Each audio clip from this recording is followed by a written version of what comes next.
Students, आपका हमारे YouTube channel D2 पाठशाला में हार्दिक स्वागत है, जहां हम डिस्कस कर रहे हैं 6th क्लास से लेकर के 10th क्लास की मैथमेटिक्स।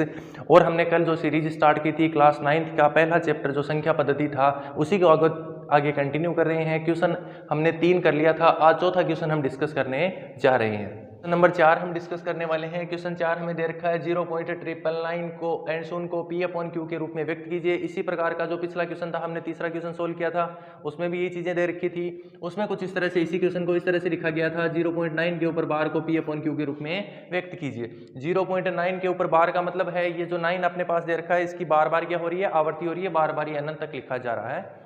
इस प्रकार के क्वेश्चन को हल करने के लिए हमने सबसे पहले किया था कि जो संख्या अपने पास दे रखी है, जिस संख्या आवर्ती हो रही है, उस संख्या को सबसे पहले अपन क्या मानेंगे, अक्स के बराबर। तो माना अक्स बराबर है अपने पास 0.999 एंड सो, और इसे दे दिया मैंने इक्वेशन नंबर 1। अब देखो, जब अपने पास किसी एक अक्षर की आवर्ती होती है तो हम करते हैं उस संख्या को 10 से गुणा, और अगर 2 अक्षरों की आवर्ती होती है तो 100 से गुणा, और 3 अक्षरों की आवर्ती होती है तो क्या करते हैं, 1000 से गुणा करते हैं। यहाँ पर अपने क्वेश्चन में सिर्फ 9 की आवर्ती हो रही है, मतलब एक अंक की आवर्ती हो रही है, अपन इसलिए किससे गुणा करेंगे, यहाँ लिखेंगे चूंकि केवल एक अंक की आवर्ती है, केवल एक ही अंक की आवर्ती है,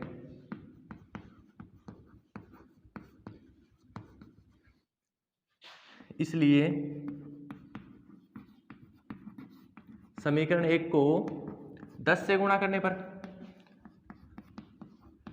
समीकरण 1 को 10 से गुणा करेंगे। अब समीकरण 1 को 10 से गुणा करेंगे तो अक्स को 10 से गुणा करते हैं तो हमें क्या मिलता है, 10x मिल जाता है। यहाँ पर क्या लिखेंगे, 10x। सामने वाली संख्या में यहाँ पर अगर 10 से अपन मल्टीप्लाई करेंगे तो जो अपना दशमलव है वो एक अक्षर आगे बढ़ जाएगा, तो अपने पास क्या वैल्यू मिल जाएगी, 9.99 एंड 9, और ये हो गया अपने पास इक्वेशन नंबर 2। अब अपने को काम करना है, इक्वेशन 2 को इक्वेशन 1 में से, इक्वेशन 2 में से इक्वेशन 1 को घटाना है, तो अपन लिखेंगे समीकरण 2 माइनस समीकरण 1।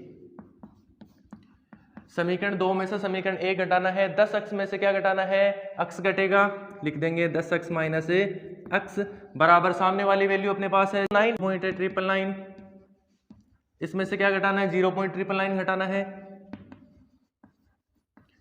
इस साइड जब माइनस करेंगे 10 अक्स में से एक अक्स घटा देंगे, कितना बच जाएगा अपने पास 9 अक्स, और यहां पर अगर अपन घटाते हैं 9.999 में से 0.999 तो अपने पास वैल्यू मिलती है 9।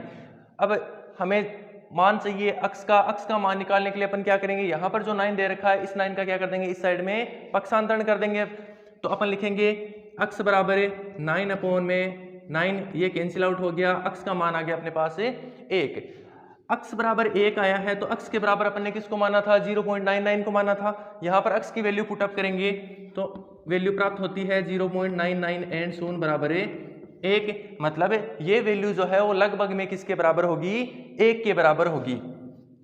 ये हम कैसे कह सकते हैं 1 के बराबर होगी, ये जो 9 है ये अनंत तक चला जाएगा, इसलिए हम इसको कह सकते हैं ये वैल्यू लगभग में किसके बराबर चली जाएगी, 1 के बराबर चली जाएगी। ये आपके क्वेश्चन का क्या होगा, आंसर होगा। उसी अध्याय का अपने पास प्रश्न दे रखा है 8 का कि परिमेय संख्याओं 5/7 व 9/11 के बीच की 3 अलग अलग अपरिमेय संख्याएं बताइए। परिमेय संख्याएं नहीं पूछी गई हैं बच्चों, अपने पास पूछी गई हैं अपरिमेय संख्याएं। परिमेय संख्याएं वे होती हैं जिनके अंदर शांत आवर्ती होती है, अपरिमेय संख्याओं में अशांत अनावर्ती जो है वो चलती रहती है। अब देखो, इनके बीच की अपने पास अपरिमेय संख्याएं पूछी गई हैं, तो हम अपरिमेय संख्याएं कैसे निकालेंगे इनके बीच की। सबसे पहले लिखते हैं इनका हल। इनका मान अपने को निकाल लेना है कि 5/7 का एक्चुअल में मान कितना होता है।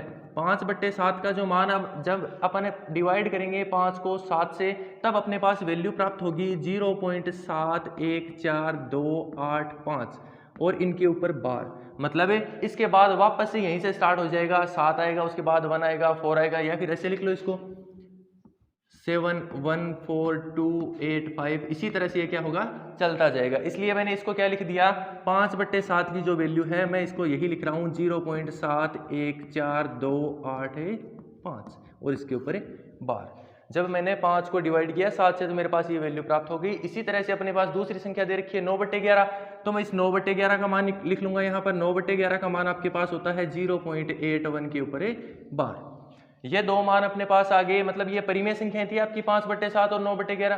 परिमेय संख्याएं क्या होती हैं, जिनको अपन P/Q के रूप में लिख सकते हैं, और जहां पर Q का मान क्या नहीं होना चाहिए, 0 नहीं होना चाहिए। यहाँ पर Q का मान 0 नहीं है, Q का मान यहाँ 7 है, यहाँ 11 है, तो ये अपनी क्या है, परिमेय संख्याएं हैं। और क्वेश्चन में भी दे रखा था कि ये दो परिमेय संख्याएं, इनके बीच की अपरिमेय संख्याएं आपको बतानी है।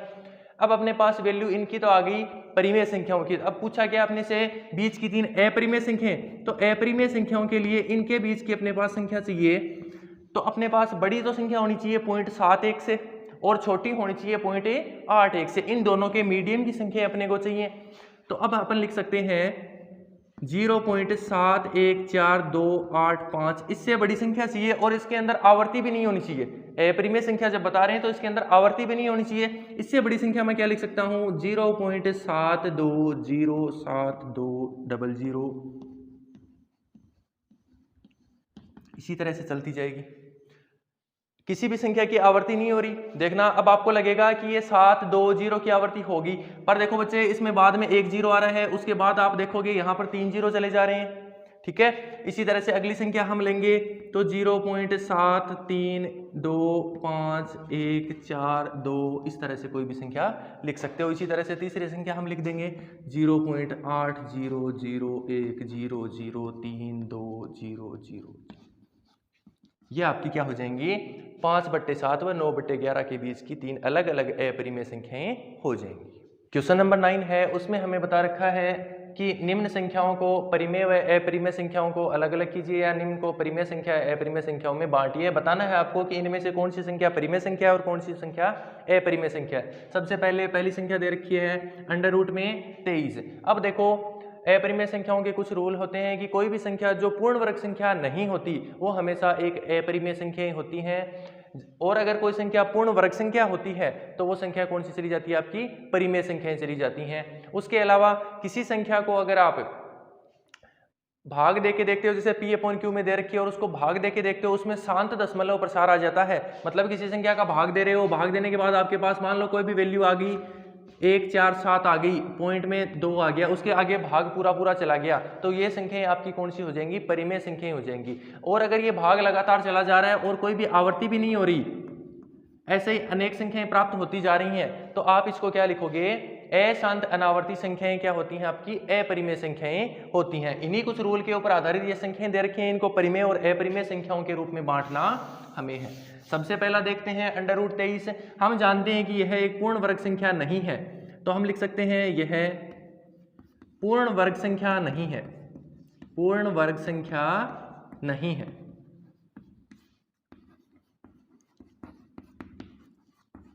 इसलिए क्या होगी ये, इसलिए अपरिमेय संख्या है, इसलिए अपरिमेय संख्या है। दूसरी संख्या आपके पास दे रखी है 225 से। हम जानते हैं कि 225 का अगर अंडर रूट निकालें, इसका वर्गमूल निकालें, तो कितना प्राप्त होता है, 15।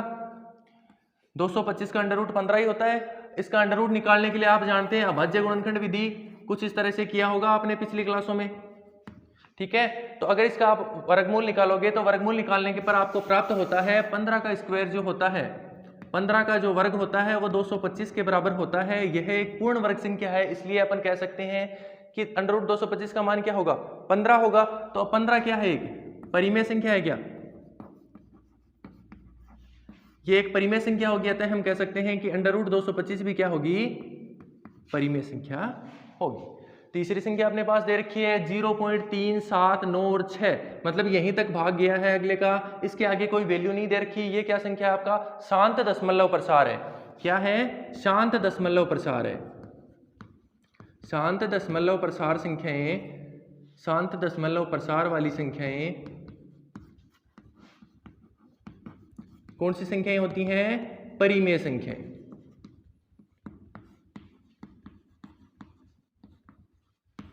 तो हम लिख सकते हैं शांत दशमलव प्रसार वाली संख्याएं क्या होंगी, परिमेय संख्याएं होंगी।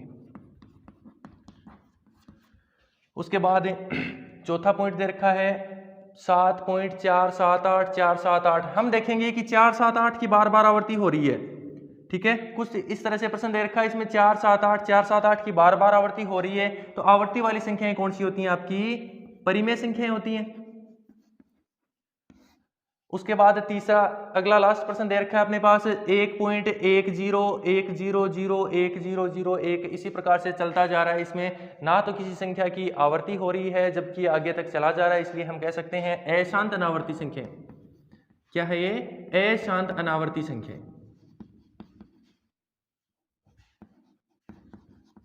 अशांत अनावर्ती संख्याएं क्या होती हैं? आपकी अपरिमेय संख्याएं होती हैं। इस प्रकार से आप पहचान सकते हो कि कौन सी संख्याएं परिमेय संख्याएं होंगी और कौन सी संख्याएं अपरिमेय संख्याएं होंगी। एक छोटी सी बात और होती है, जब भी किसी परिमेय संख्या में से किसी अपरिमेय संख्या को जोड़ा जाता है, परिमेय संख्या प्लस अपरिमेय संख्या, तो भी आपके पास एक अपरिमेय संख्या प्राप्त होगी, और अगर घटाया जाता है तो भी अपरिमेय संख्याएं प्राप्त होंगी। ठीक है, जब भी किसी परिमेय संख्या और अपरिमेय संख्या के बीच में कोई ऑपरेशन, कोई संक्रिया लगाई जाती है तो हमेशा अपने पास प्राप्त क्या होता है? अपरिमेय संख्या प्राप्त होती है। इस नियम को भी थोड़ा सा ध्यान में रखना है।